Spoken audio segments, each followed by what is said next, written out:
ಕನ್ನಡಿಗ ವಿನಯ್ ಮೇಲೆ wing commander ಹಲ್ಲೆ ಪ್ರಕರಣಕ್ಕೆ ಸಂಬಂಧಪಟ್ಟಂತೆ ಮಂಡ್ಯದಲ್ಲಿ ಮುಖ್ಯಮಂತ್ರಿ ಸಿದ್ದರಾಮಯ್ಯ ಪ್ರತಿಕ್ರಿಯೆ ಕೊಟ್ಟಿದ್ದಾರೆ.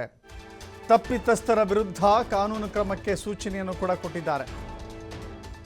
ವಿಂಗ್ ಕಮಾಂಡರ್ ಆದರೂ ಅಷ್ಟೇ, ಮತ್ತೊಬ್ಬ ಆದರೂ ಅಷ್ಟೇ, ತಪ್ಪಿತಸ್ಥರ ವಿರುದ್ಧ ಕ್ರಮ ಆಗಬೇಕು ಅಂತ ಹೇಳಿ ಮುಖ್ಯಮಂತ್ರಿಗಳು ಹೇಳಿದ್ದಾರೆ.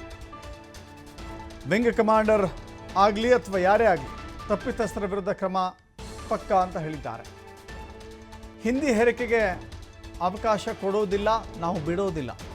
ಕೇಂದ್ರ ಸರ್ಕಾರದ ಹಿಂದಿ ಹೇರಿಕೆಗೂ ನಾವು ಒಪ್ಪಲ್ಲ, ನಮ್ಮ ವಿರೋಧ ಇದೆ. ರಾಜ್ಯದಲ್ಲಿ ದ್ವಿಭಾಷಾ ನೀತಿ ಜಾರಿಯಲ್ಲಿದೆ. ಮಾತೃಭಾಷೆ ಮತ್ತು ಇಂಗ್ಲಿಷ್ ಕಲಿಯುವ ಅವಕಾಶ ಇದೆ. ತ್ರಿಭಾಷಾ ಸೂತ್ರವಿಲ್ಲ ಅಂತ ಹೇಳಿದ್ದಾರೆ. ಕನ್ನಡ ಇಂಗ್ಲಿಷ್ ಮಾತ್ರ ಕಲಿಸ್ತಾ ಇದ್ದೇವೆ ಅಂತ ಹೇಳಿ ಸಿಎಂ ಹೇಳಿದ್ದಾರೆ. ಅಲ್ಲಿಗೆ ಹಿಂದಿ ಹೇರಿಕೆಯನ್ನು ಎಷ್ಟೊಂದು ಕಟುವಾಗಿ ನಾವು ವಿರೋಧಿಸ್ತೀವಿ ಅನ್ನೋದನ್ನು ಮುಖ್ಯಮಂತ್ರಿಗಳು ತಮ್ಮ ಮಾತಿನಲ್ಲಿ ಅರ್ಥೈಸಿದ್ದಾರೆ. ಪ್ರಯತ್ನಗಳು ಕೂಡ ಆಗಿದೆ. ಭಾಷಾ ವಿಚಾರದಲ್ಲಿ ಅದಕ್ಕೆ ಕಾನೂನು ರೀತಿ ಕ್ರಮ ತಗೊಳ್ಳಿ ಅಂತ ಹೇಳಿದ್ದೇನೆ ನಾನು. ಯಾರೇ ಆಗಲಿ, ವಿಂಗ್ ಕಮಾಂಡರ್ ಆಗಲಿ, ಯಾರಾಗಲಿ ಕಾನೂನು ರೀತಿ ಕ್ರಮ ತಗೊಳ್ಳಿ ಅಂತ ಹೇಳಿದ್ದೀನಿ.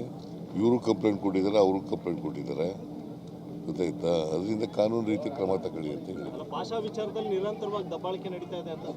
ನೋಡಪ್ಪ, ಭಾಷೆ ಹಿಂದಿ ಏರಿಕೆಗೆ ನಾವು ಬಿಡಲ್ಲ.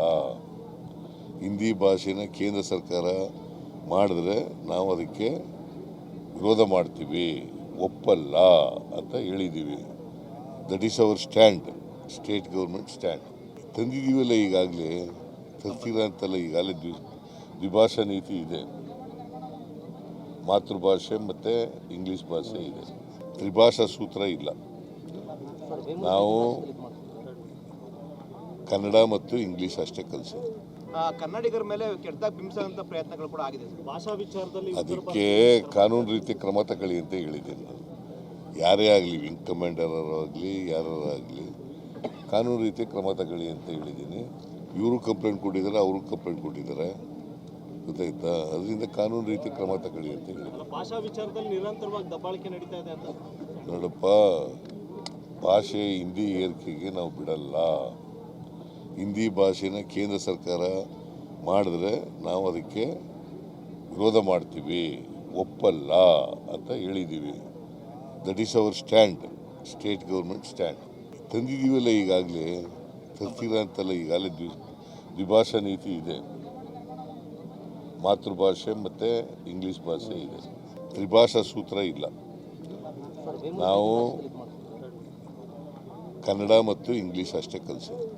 ಕನ್ನಡಿಗರ ಮೇಲೆ ಕೆಟ್ಟದಾಗಿ ಬಿಂಬಿಸುವಂತ ಪ್ರಯತ್ನಗಳು ಕೂಡ ಆಗಿದೆ. ಭಾಷಾ ವಿಚಾರದಲ್ಲಿ ಅದಕ್ಕೆ ಕಾನೂನು ರೀತಿ ಕ್ರಮ ತಗೊಳ್ಳಿ ಅಂತ ಹೇಳಿದ್ದೀನಿ ನಾನು. ಯಾರೇ ಆಗಲಿ, ವಿಂಗ್ ಕಮಾಂಡರ್ ಆಗಲಿ, ಯಾರಾಗಲಿ ಕಾನೂನು ರೀತಿ ಕ್ರಮ ತಗೊಳ್ಳಿ ಅಂತ ಹೇಳಿದ್ದೀನಿ. ಇವರು ಕಂಪ್ಲೇಂಟ್ ಕೊಟ್ಟಿದ್ದಾರೆ, ಅವರು ಕಂಪ್ಲೇಂಟ್ ಕೊಟ್ಟಿದ್ದಾರೆ, ಗೊತ್ತಾಯ್ತಾ? ಅದರಿಂದ ಕಾನೂನು ರೀತಿ ಕ್ರಮ ತಗೊಳ್ಳಿ ಅಂತ ಹೇಳಿದ್ದೀನಿ.